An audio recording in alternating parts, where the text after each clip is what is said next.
got so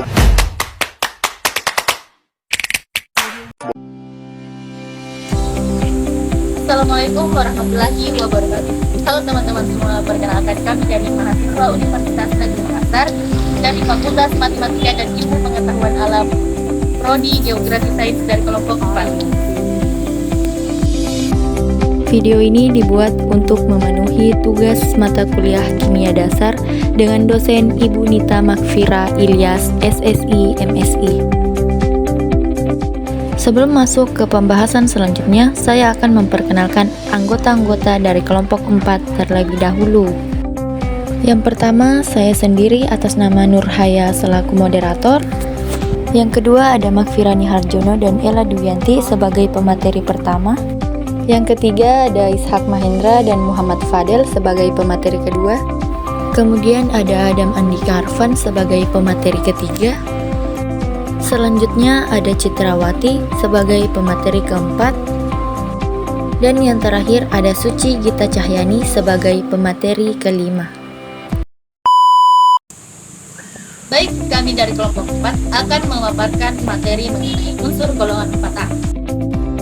Adapun yang akan kami bahas dalam video ini yaitu yang pertama mengenai sejarah penemuan unsur golongan 4A, yang kedua kelimpahan unsur-unsur golongan 4A yang ada di alam, yang ketiga sifat fisika dan kimia unsur golongan 4A, yang keempat senyawa yang terbentuk dalam unsur golongan 4A, dan yang terakhir manfaat dan kegunaan unsur golongan 4A khususnya dalam bidang geografi. Sebelum kita masuk ke pemaparan materinya, izinkan saya untuk menjelaskan sedikit apa itu unsur golongan 4A. Unsur golongan 4A merupakan salah satu unsur yang paling sering digunakan dalam kehidupan sehari-hari.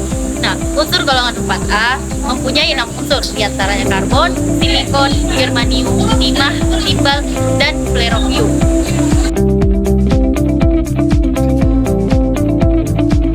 Sejarah unsur golongan 4A. Yang pertama, karbon. Karbon berasal dari bahasa Latin carbo yang berarti arang. Karbon telah ditemukan sejak zaman prasejarah dan sangat banyak ditemukan di alam. Barulah pada abad ke-18 bahwa unsur karbon telah ditemukan. Salah satu ilmuwan yang paling terkenal dalam eksperimen-eksperimen identifikasi unsur karbon diantaranya seorang ilmuwan Prancis bernama Antoine Lavoisier adalah salah satu orang yang paling awal untuk mengajukan teori bahwa karbon merupakan sebuah unsur pada tahun 1789. Yang kedua, silikon. Silikon ditemukan oleh Johannes Jacob Berzelius. Silikon pertama kali dibuat dalam bentuk murninya pada tahun 1824 dengan nama silisium yang berasal dari kata silicis dan ium yang berarti logam. Pada tahun 1831, silikon diganti menjadi silikon karena sifatnya lebih mirip dengan karbon dan boron. Silikon merupakan unsur kedua paling berlimpah di bumi setelah oksigen, yaitu mencakup 28% dari kandungan kerak bumi. Yang ketiga, germanium. Keberadaan germanium diprediksi oleh ilmuwan kimia Dmitri Mendeleev pada tahun 1869 setelah dia mengembangkan tabel periodik unsur berdasarkan penjelasan kimiawi. Menyusun unsur-unsur menurut asa atau menyisakan jarak kosong pada tabel. Mendeleev berteori bahwa ada beberapa unsur yang belum ditemukan, termasuk unsur ke-32. Pada tahun 1885, Chalmers Unker, seorang kimiawan Jerman, menemukan apa yang disebut eka silikon pada biji argirodit. Yang keempat, timah. Timah telah diketahui dalam dimanfaatkan manusia selama ribuan tahun. Ia telah ditemukan oleh manusia sejak sebelum Masehi. Dalam kitab suci orang Hindu, Rig Veda yang ditulis sekitar 1000 tahun sebelum Masehi, telah menyebutkan adanya beberapa logam, termasuk timah. 5. Logam timbal telah dipergunakan oleh manusia sejak ribuan tahun yang lalu, sekitar 6,400 sm. Hal ini disebabkan logam timbal terdapat di berbagai belahan bumi. Selain itu, timbal mudah diekstraksi dan mudah dikelola. Unsur ini telah lama diketahui dan disebutkan di kitab Exodus. 6. Fluorovium ditemukan pada tahun 1999 di laboratorium reaksi nuklir Fluorov dari Institut Gabungan untuk Penelitian Nuklir di Butnay, Rusia, dan dinamai menurut nama fisikawai Rusia Georgy Fyorov. Fluorovium adalah unsur kimia superberat dengan simbol Fe dan nomor atom 114. Ini adalah unsur sintesis yang sangat radioaktif. Kelimpahan unsur-unsur di dalam karbon. Karbon akumulasi sebagai hasil dari penggabungan stalar di kebanyakan bintang. Karbon dijumpai di kerak bumi dengan konsentrasi 440 ppm.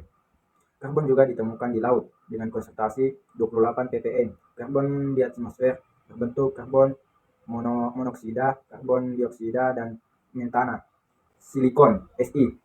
Silikon dapat dijumpai di kerak bumi dengan konsentrasi 28%.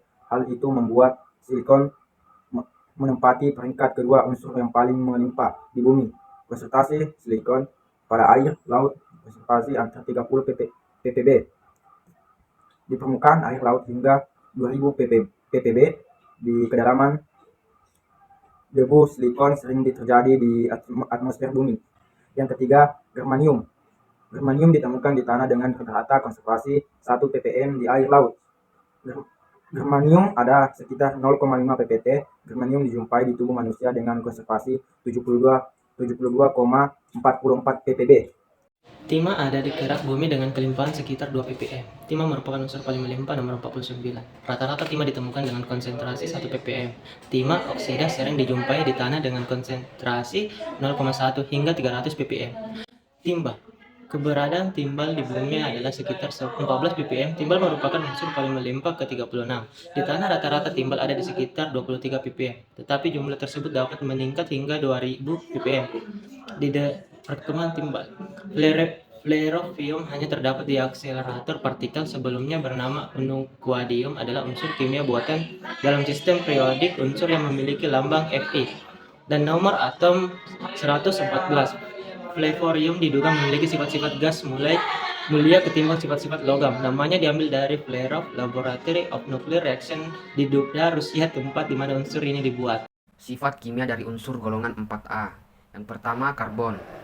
Struktur kristalnya itu heksagonal, bilangan oksidasinya 4,2, elektronegativitas 2,55 skala Pauling, jari-jari atom 70 pm, dan jari-jari kovalen 77 pm.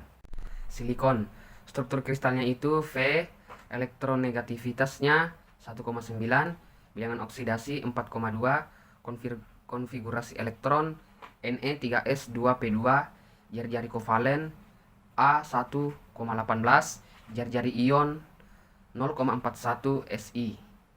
Berikutnya germanium. Bilangan oksidasinya itu 4, struktur kristal V, radius kovalensinya 1,22A, elektronegativitas 2,01, jari-jari atom 125 pm, jari-jari kovalen 122 pm. Berikutnya timah. Bilangan oksidasinya itu 4,2 minus 4, nomor atom 50, nomor massa 118,71, jari-jari atom 140 pm, jari-jari ikatan kovalen 139 pm. Berikutnya adalah timbal. Bilangan oksidasinya itu 4,2 minus 4, jari-jari atom 175 pm, radius ikatan kovalen 146 pm, jari-jari van der Waals 202 pm, dan bereaksi secara cepat dengan halogen.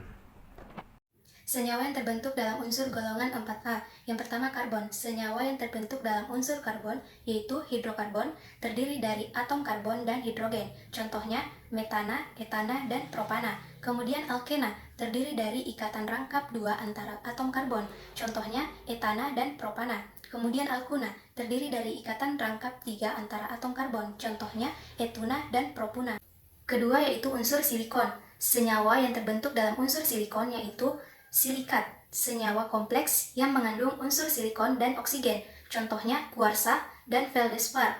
Kemudian silikon dioksida, terdiri dari atom silikon terikat dengan 2 atom oksigen, juga dikenal sebagai pasir atau kaca.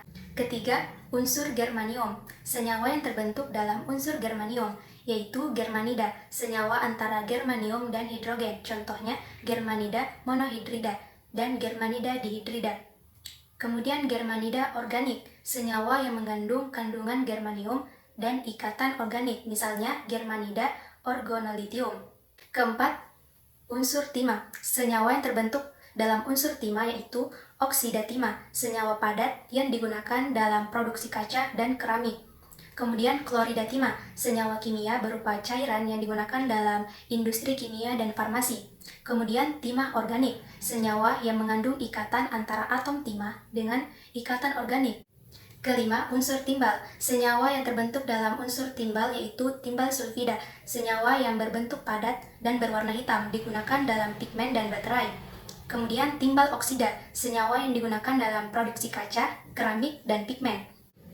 keenam yaitu unsur valerium. Sebagai unsur transuranium, senyawa valerium belum banyak diketahui karena stabilitasnya yang rendah dan sifatnya yang sangat radioaktif. Penelitian tentang senyawa ini masih terus dilakukan untuk mengeksplorasi sifat dan kegunaannya. Penggunaan dan manfaat unsur golongan 4A dalam bidang geografi.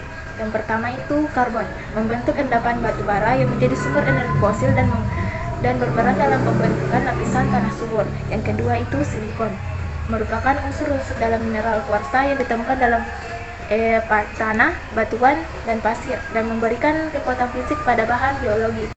Yang ketiga itu timbal, digunakan dalam pembuatan baterai yang berfungsi mengumpulkan data geografis dan juga sebagai berperan dalam pelindung radiasi dalam pemetaan radioaktif. Yang keempat itu timah, digunakan dalam pembuatan peta geologi dan juga sebagai bahan pencampuran tinta peta, legenda peta, simbol peta, dan batas garis peta untuk memberikan informasi yang lebih akurat dan jelas tentang jenis batuan dan mineral yang terdapat pada suatu daerah. Yang keempat itu valerium. Logam radioaktif ini hanya digunakan pada bidang penelitian. Jumlah atom valerium hanya sedikit, oleh karena itu tidak dapat digunakan dalam aplikasi komersial manapun. Namun, logam ini diketahui sangat berbahaya karena memiliki sifat radioaktifnya yang sangat tinggi. Yang terakhir itu germanium, memiliki bias indeks dan dispersi yang tinggi. Hal ini membuatnya cocok digunakan pada lensa kamera dan juga lensa objektif untuk mikroskop. Sekian dari penjelasan kelompok kami. Wassalamualaikum warahmatullahi wabarakatuh.